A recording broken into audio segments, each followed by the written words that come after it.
Son las 8 de la mañana con 53 minutos. Habíamos ya conversado sobre este tema con dos congresistas anteriormente, sobre que el gobierno ha anunciado que el Consejo de Ministros aprobó presentar al Congreso un proyecto de ley para sancionar a los jueces o fiscales que filtren información reservada de las investigaciones a su cargo. ¿Qué tan conveniente es este proyecto de ser aprobado y cómo afecta la transparencia de las investigaciones penales? Lo vamos a conversar con el abogado Roberto Pereira, especialista en Derecho Penal y Constitucional. Muy buenos días, señor Roberto Pereira, bienvenido a RPP.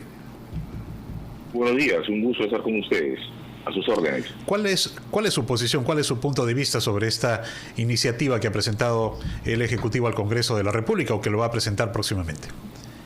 Bueno, desde mi punto de vista es una ley absolutamente no solo inconveniente, sino que además es una ley que pone en riesgo la libertad de expresión en el país, porque al criminalizar la difusión de información que se puede incorporar a una investigación penal en casos de alto interés público, lo que está haciendo es criminalizar el debate público o la posibilidad del debate público respecto de esos hechos, ¿no? Todo régimen de reserva supone que lo que es reservado es la información que se produce en la investigación, pero no la que previamente es pública e ingresa a la investigación, por ejemplo, ¿no? Entonces, si mañana, por ejemplo, alguien difunde los ingresos de las visitas a Palacio de Gobierno al presidente de la República, que es una información pública, y que por el hecho que se ha incorporado a la investigación, esa difusión va a ser criminalizada, por ejemplo, ¿no? O contratos, ¿no?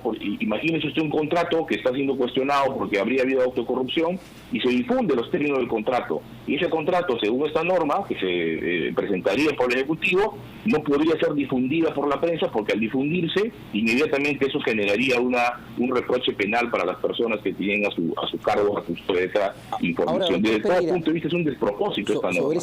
Sobre ese punto, porque lo que nos ha vendido de alguna manera el ministro de Justicia, Félix Chero, el gobierno, es que esto busca penalizar sobre todo a jueces y fiscales que filtren información, pero ¿cómo se afecta directamente a los periodistas que lleguen a filtrar esa información?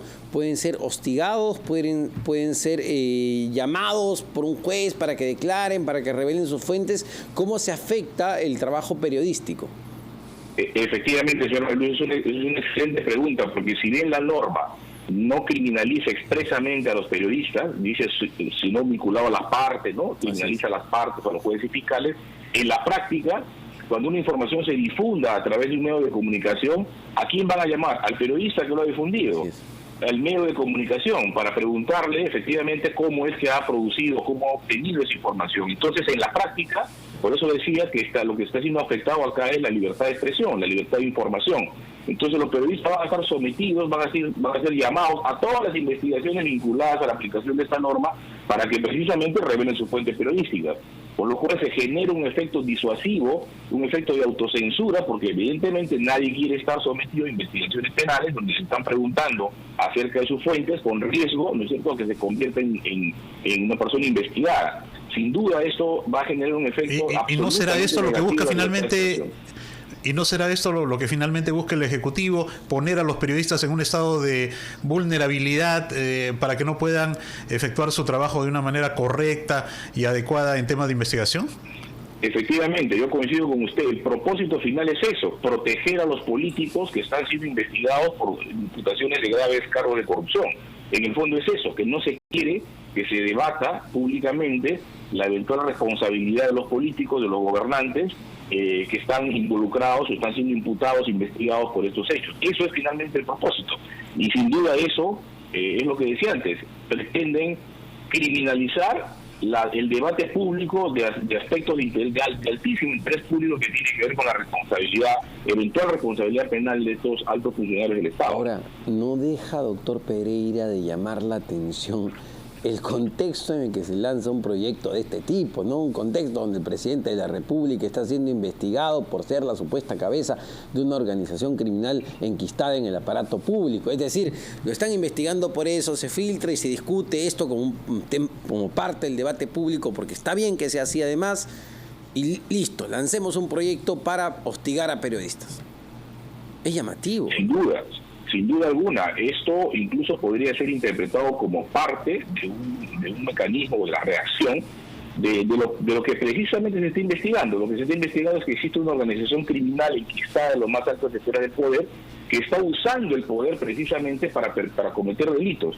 Y en este caso, desde esas esferas se aprueba una norma destinada a impedir que se conozcan o se debatan públicamente estos asuntos. Es decir, esto podría incluso ser interpretado, como digo, por la Fiscalía como parte de la actividad criminal de estos altos funcionarios que están ahora en el Estado al promover una norma de esta naturaleza, ¿no? Por una cuestión similar, la Fiscalía, en el caso Keiko Fujimori, por ejemplo, ha establecido hipótesis de esa naturaleza, es decir, que se utilizaban congresistas, ¿no es cierto?, de determinada bancada para instrumentalizar ciertas decisiones que tenían como efecto impedir las investigaciones, frustrarlas, entorpecerlas, ¿no? Esto es exactamente lo mismo. Por lo tanto, aquí se puede aplicar el mismo razonamiento desde el punto de vista de la persecución de estos hechos y de estos imputados. Ahora, si es aprobada esta iniciativa y se determina que los periodistas la han infringido, ¿podemos ir a la cárcel por esto? Bueno, si bien, como decía, no está expresamente la norma penalizando a los periodistas, en la práctica, el periodista que es llamado a testificar, imagínese que se niega a revelar la fuente. ¿Cuál es la consecuencia? Un fiscal podría decir que está infringiendo su deber de colaboración de la justicia y lo podría efectivamente procesar. O sea, entraríamos en una discusión absurda entre qué prevalece, si el derecho al secreto de las fuentes o la obligación de testificar de un periodista. ¿Se da cuenta? O sea, están abriendo, ¿no?, una situación absolutamente inconveniente para el ejercicio de labor informativa por parte de la prensa, ¿no? Claro que sí. Y además, doctor Pereira, y usted lo sabe mejor que nosotros como abogado, cuando ya existe en la legislación actual, en las normas actuales, digamos, normas de conducta contra jueces y fiscales que cometan pues ciertos actos que no se adecúan a la normativa. Y aparte hay áreas de control interno en estas instituciones, el propio Colegio de Abogados. Entonces, muchos especialistas dicen que esto ya legisla sobre lo que ya existe. Efectivamente, el Código Penal ya sanciona la revelación de la identidad, por ejemplo, de peritos, testigos o colaboradores eficaces protegidos. Es el artículo 409b del Código Penal. Y luego hay normas administrativas de carácter funcional que efectivamente establecen sanciones para los miembros del sistema de justicia que incurren en actos de deshonestidad en la custodia de la información. Por lo tanto, aquí no existe también una necesidad de recurrir sobre todo al derecho penal, ¿no?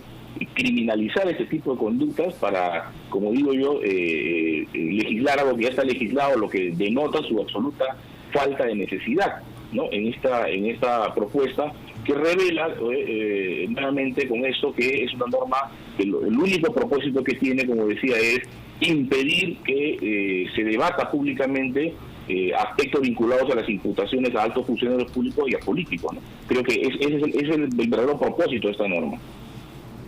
Muy bien, indudablemente se requiere pues sopesar, Omar, el análisis de los especialistas para ver qué tan riesgoso y peligroso es este proyecto de ley. Agradecemos al abogado Roberto Pereira, especialista en Derecho Penal y Constitucional, por este diálogo con RPP. Muchas gracias, doctor.